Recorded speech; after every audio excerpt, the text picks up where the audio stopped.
So I think it's now a good time to move on to my favorite segment, and it's time for our celebrity guest. Jamie Lee is the star of Crashing on HBO, where she plays a stand-up comic. Lee is also the writer of Ridiculous, an unfiltered guide to being a bride, which offers practical advice and hilarious insights on how to stay sane while planning your big day. You can also catch Jamie headlining at Caroline's on Broadway now through the 23rd. Let's take a look at her hilarious comedy. This is weird. I've found myself jealous of babies recently because I realize as a woman, the only time in your life when people celebrate your weight is when you're a baby girl. They love it. They're psyched about it, down to the ounce. They're like, oh, feel her, 8 pounds, 7 ounces of pure joy. No one's picked me up recently and been like, oh, feel it. 134 pounds of pure anxiety, stress, social depression, and hold on. Is that alcoholism? All right, cool. Everybody, give it up for Jamie Lee. Hey guys. Thanks for joining us. Oh, thanks so for much for having joining me. us. Yeah, this is so fun. I mean, it's been so fun to follow your career. I feel like you get to do a little bit of everything, and now you're headlining at Caroline's. Yeah. So when you look back at your journey, and now you're at Caroline's for a couple days, like, what do you feel? I haven't really thought about it till now, so let's all just take a moment to reflect as a group. It's really exciting. It's still pretty daunting to do a longer set, because I think usually in stand-up, like, you kind of just do like 10 minutes on a showcase show, or 5 minutes, or 7 minutes, so now it's like 45 minutes. Like, it's kind of that chunk where you're like, oh, it's just me. I am like the Sherpa of this situation. Everyone's just like waiting for me to guide them. And it's live. And it's live. Yeah, so there's no edit. Yeah, so I'm sweating a lot right now talking about it. But yeah, it'll be fun. It'll be a great time. Well, that's exciting. And I first saw you on Girl Code, which is how I know you guys used to work together.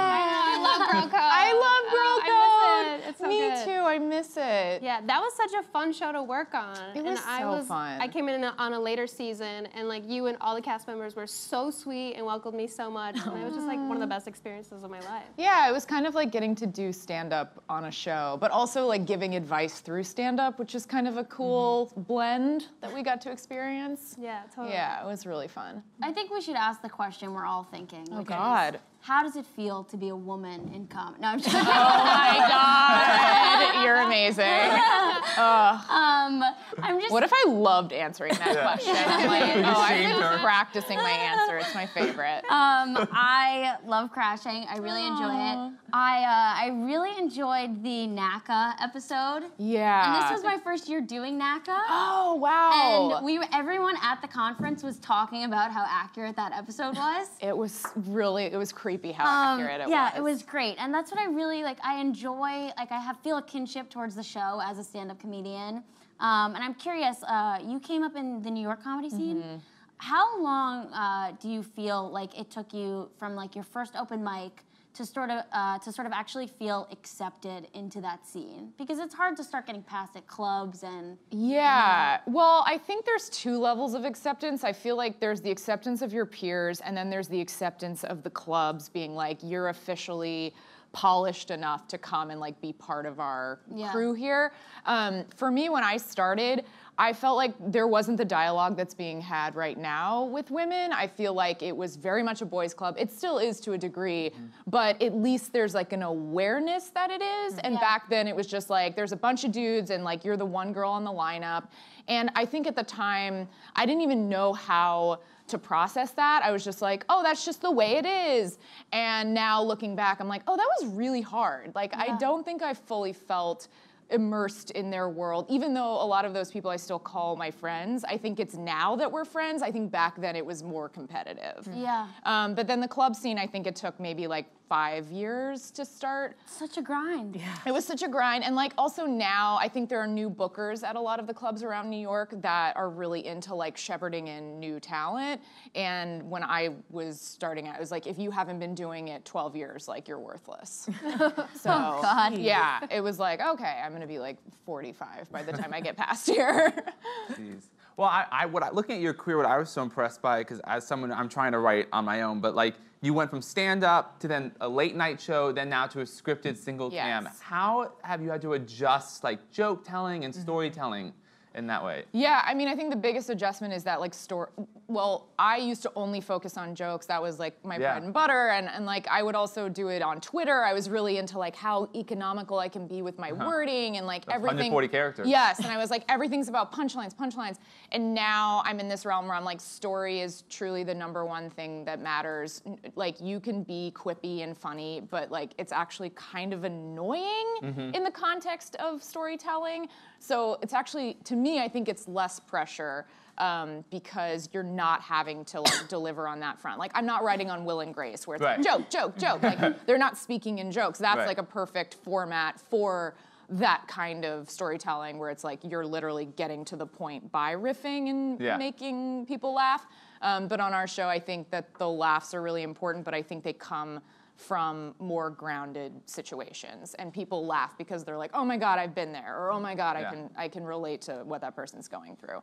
And you started as a writer on the show, but now you're a star on the show. Do you have a preference, or do you like to do both? I prefer not being a star. No, I am. That's what keeps me humble.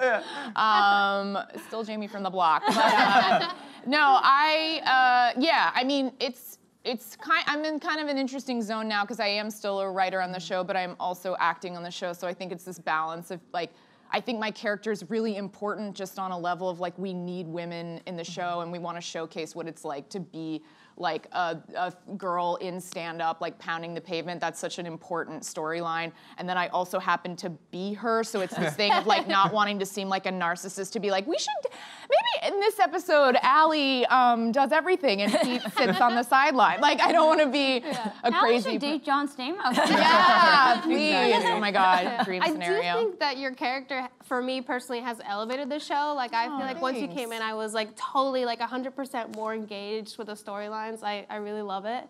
And I think it's super cool, like you said, like the character is you. I read your Lenny letter, and I love just getting like, you know, that your voice about like how that process was. And like as a performer, I think we kind of all sometimes struggle with imposter syndrome. But I 100%. Just like love the way that at the end of it, you're just owning it and being like, I fucking worked for this. I'm a badass. And like, I think we can see with all your different projects, you have been working so hard. You have your stand-up album, which I listened to, which is hilarious. Thank you. You know, and you wrote a book.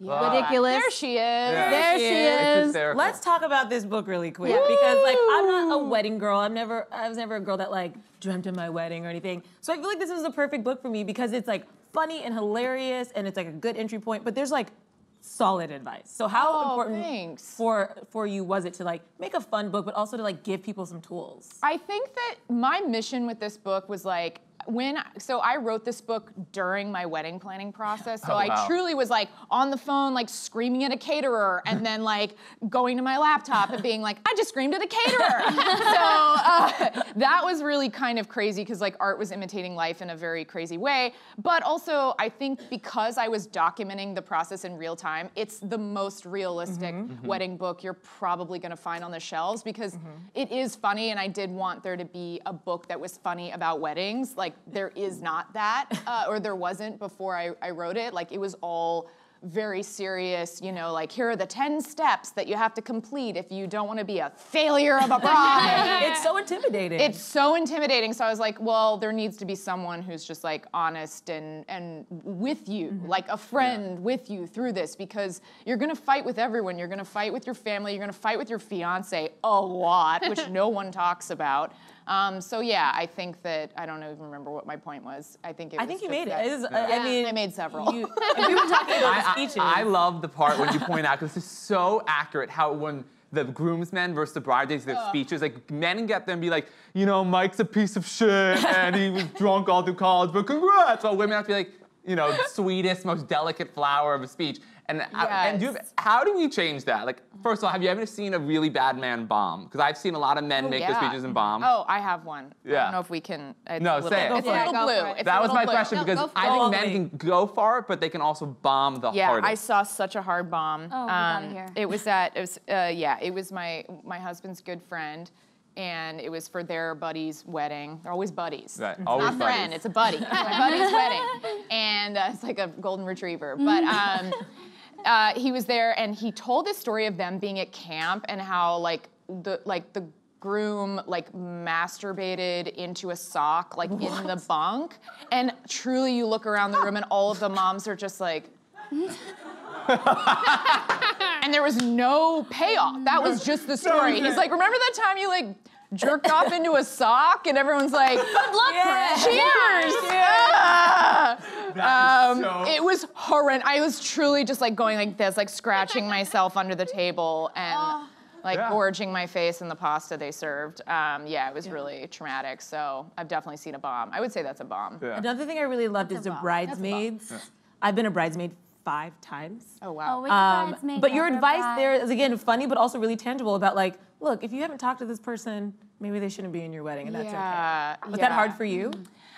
It was. I mean, there definitely were people who I value them so much in my life, and they still weren't a bridesmaid. And to this day, I'm not really sure why. I think for me, I came up with this number of like, I can't have more than, I think it was like 8 people, which is so much. That's too much. Hashtag regrets. But I was like, I had to be 8 people, because then like there's, in photos, it's 4 people on this side and 4 people on this side. And I was so crazy about stuff that doesn't matter. And so then I'm like, oh, I should have had so-and-so be in my bridal party. Like, how did I even do that algorithm, that math? Like, it's so ridiculous. Because it's such a crazy, I picture like time. you beautiful minding it, like you're just writing, Really? like Yeah, just on the whiteboard, like chalk. Yeah. Well, Jamie, like I said, I really enjoyed this book. If anybody out there is engaged or getting married, this is some like real tangible but like fun advice. So thank you so much for joining us today. Thank you so much for having me, Yes. you guys. This was so delightful. And you can catch Jamie on the 2nd season of Crashing on HBO, and you can pick up a copy of Ridiculous anywhere books are sold. And don't forget, Jamie will also be headlining at Caroline's, yay, on Broadway now through the 23rd. So give it up one more time. Thank you.